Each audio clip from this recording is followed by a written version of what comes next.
Assalamualaikum warahmatullahi wabarakatuh. Kawan-kawan, pernahkah Anda merasa begitu terobsesi dengan sesuatu hingga mengabaikan segala hal yang lain? Mungkin Anda berpikir bahwa obsesi tersebut akan menjadi jalan menuju kesuksesan dan rezeki yang melimpah. Akan tetapi kawan-kawan, bagaimana jika pada kenyataannya tidak selalu demikian?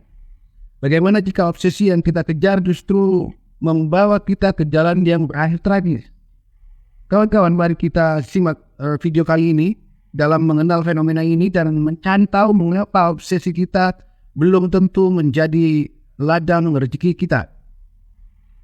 Kawan-kawan, setiap orang pasti memiliki sesuatu yang mereka sukai hingga menjadi obsesi.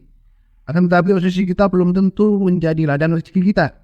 Banyak orang berakhir tragis karena obsesinya tidak mendatangkan rezeki untuknya. Nah, kawan-kawan, mari kita telah lebih dalam mengapa obsesi tidak selalu sejalan dengan rezeki. Yang pertama perlu kita tahu apa itu sebenarnya obsesi. Obsesi, kawan-kawan, adalah ketertarikan yang sangat kuat terhadap sesuatu yang menguasai pikiran dan waktu seseorang secara berlebihan.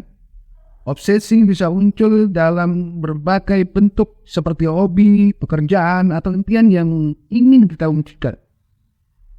Ciri-ciri obsesi, kawan-kawan, memiliki beberapa bentuk, termasuk pikiran yang terus-menerus tentang sesuatu.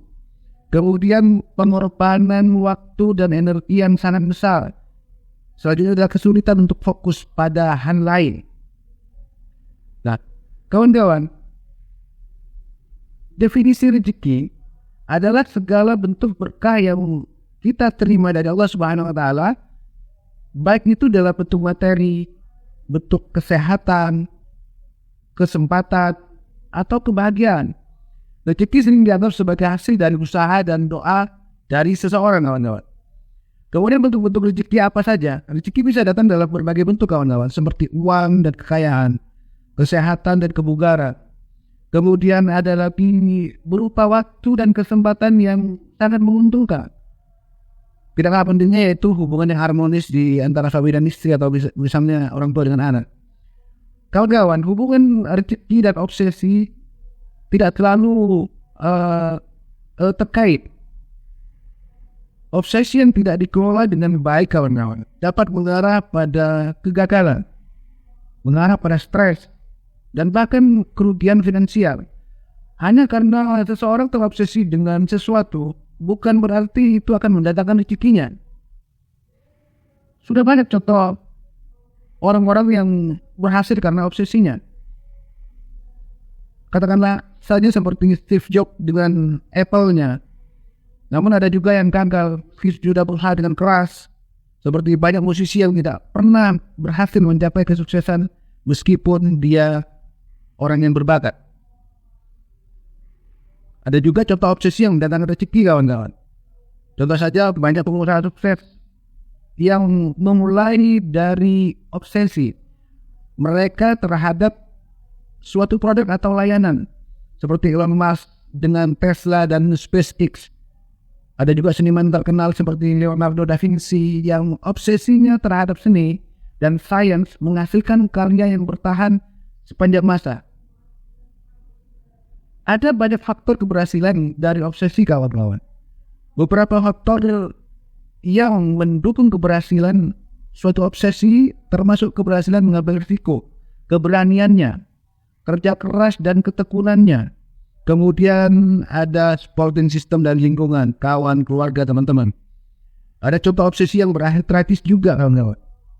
Katakan saja Michael Jackson, obsesi terhadap penampilan di dunia musik, berujung pada kehidupan yang penuh tekanan dan akhirnya kematian yang tragis. Kemudian ada Howard Hughes, obsesi terhadap penerbangan dan kebersihan yang membuatnya hidup terisolasi dan mengalami gangguan mental. Nah, faktor kegagalan dari obsesi ini, kawan-kawan, ada banyak penyebab kegagalan dari suatu obsesi. Yang pertama, kurangnya perencanaan, tidak ada planning, tidak realistis dalam menetapkan tujuan, Kemudian ketidakmampuan untuk mengelola emosional atau stres. Kemudian mengapa obsesi tidak selalu menjadi ladang rezeki kita, kawan-kawan? Ada faktor eksternal yang menentukan, ada faktor internal yang menentukan. Faktor eksternal seperti kondisi ekonomi, persaingan, dukungan sosial, ini dapat mempengaruhi apakah obsesi kita akan mendatangkan rezeki bagi kita. Ada juga faktor internal seperti kesehatan mental, kesehatan fisik, juga berperan sangat penting. Jangan dilupakan kawan, peran takdir dan kesempatan. Takdir dan kesempatan seringkali memainkan peran yang tak terduga dalam kesuksesan seseorang. Kadang meski semua usaha sudah maksimal, faktor keberuntungan tetap menjadi penentu. Banyak kisah-kisah nyata, contoh-contoh nyata dari orang-orang yang gagal karena obsesinya. Ada seorang pemuda yang terobsesi menjadi atlet profesional, tetapi karena dia cedera parah, menghentikan karirnya. Dia tidak memiliki rencana kedua atau rencana cadangan dan akhirnya berjuang untuk memenuhi kebutuhan hidup di luar atlet.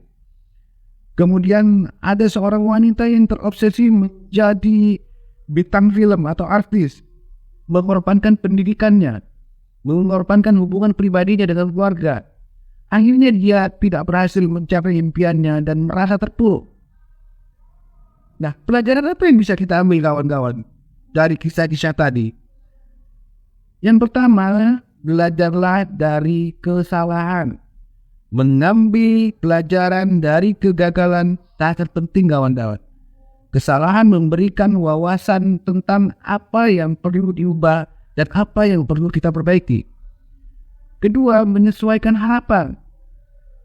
Untuk memiliki harapan yang realistis dan fleksibilitas dalam mengejar mimpi, ini sangat penting. Jangan biarkan obsesi kita mengaburkan penilaian-penilaian kita. Itu tidak lagi rasional. Kemudian bagaimana cara mengelola obsesi dengan bijak, kawan-kawan? Yang pertama, tentukan tujuan yang realistis. Tetapkan tujuan yang realistis dan dapat dicapai. Jangan biarkan ambisi kita mengalahkan kemampuan kita untuk berpikir rasional.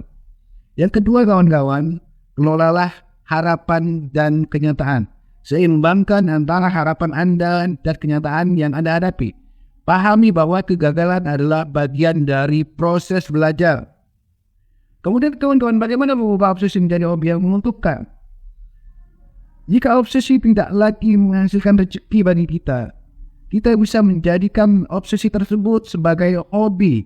Nikmati prosesnya tanpa lagi tertekan secara finansial. Mencari peluang dari hobi, ini adalah salah satu cara untuk memonetisasi hobi kita. Banyak orang berhasil mengubah hobi menjadi uang mereka, menjadi sumber penghasilan tambahan mereka. Kemudian sangat penting untuk mempunyai fleksibilitas dalam mengejar mimpi.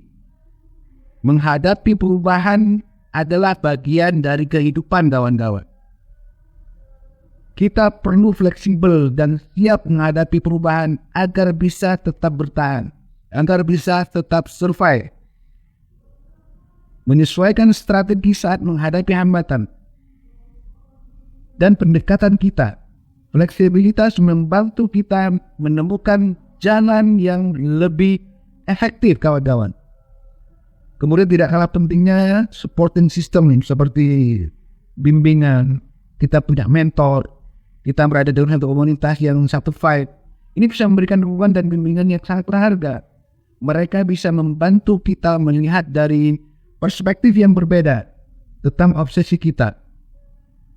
Kemudian sumber daya yang tersedia, kawan-kawan. Kita perlu manfaatkan sumber daya yang ada seperti kita punya buku, kita punya internet, kita punya handphone untuk belajar. Kita bisa ikut seminar. Meningkatkan pengetahuan untuk mengasah keterampilan kita. Obsesi, kawan-kawan, tidak selalu mendatangkan rezeki bagi kita. Kita perlu bijak dalam mengelola obsesi dan realistis dalam mengejar mimpi. Fleksibilitas, dukungan, dan perencanaan yang matang sangat perlu untuk mencapai kesuksesan.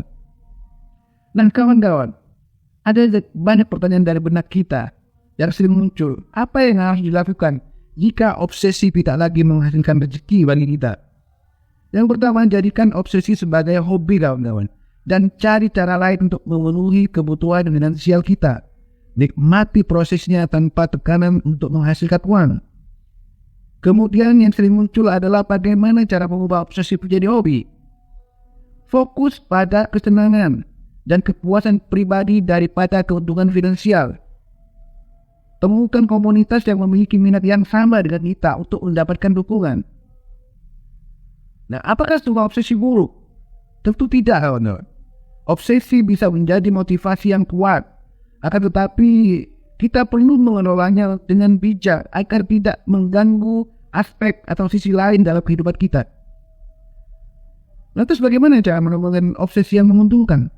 Nah, kawan-kawan, kita perlu melakukan penelitian, riset, dan mengeksplor, menemukan bidang yang memiliki peluang pasar dan sesuai dengan minat serta keterampilan kita. Lalu mengapa kita perlu untuk memiliki fleksibilitas dalam mengejar mimpi? Kawan-kawan, kehidupan penuh dengan perubahan dan ketidakpastian, perubahan sangat cepat. Nah, fleksibilitas ini kita membantu menyesuaikan kita dan menemukan solusi baru ketika menghadapi hambatan dan kesulitan. Kawan-kawan, pada akhirnya obsesi bisa menjadi kekuatan pendorong yang hebat, namun juga bisa menjadi jebakan jika kita tidak mengelola dengan baik. Tidak semua obsesi bisa membawa kita menuju kesuksesan dan menjadi ladang rezeki yang kita harapkan. Perlu untuk memiliki pandangan yang realistis, fleksibilitas dalam menghadapi perubahan, serta dukungan dan lingkungan kita, keluarga kita. Dengan perencanaan yang matang, sikap yang bijak, insya Allah kita bisa mengubah obsesi menjadi sesuatu yang lebih bermanfaat tanpa mengorbankan kebahagiaan dan kesejahteraan kita.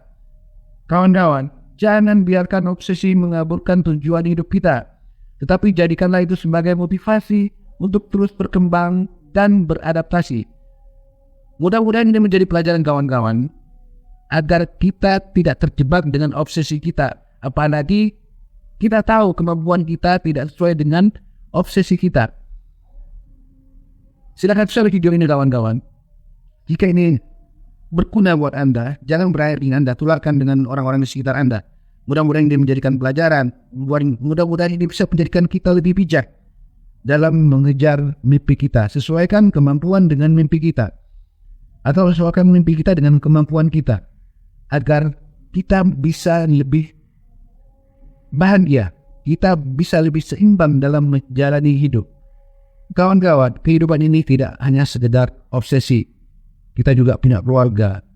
Kita punya diri kita yang perlu kita bahagiakan. Punya orang tua kita yang perlu kita berbakti kepada keduanya. Punya anak-anak yang perlu kita perhatikan, kawan-kawan. Jangan hanya berakhir di obsesi kita sendiri.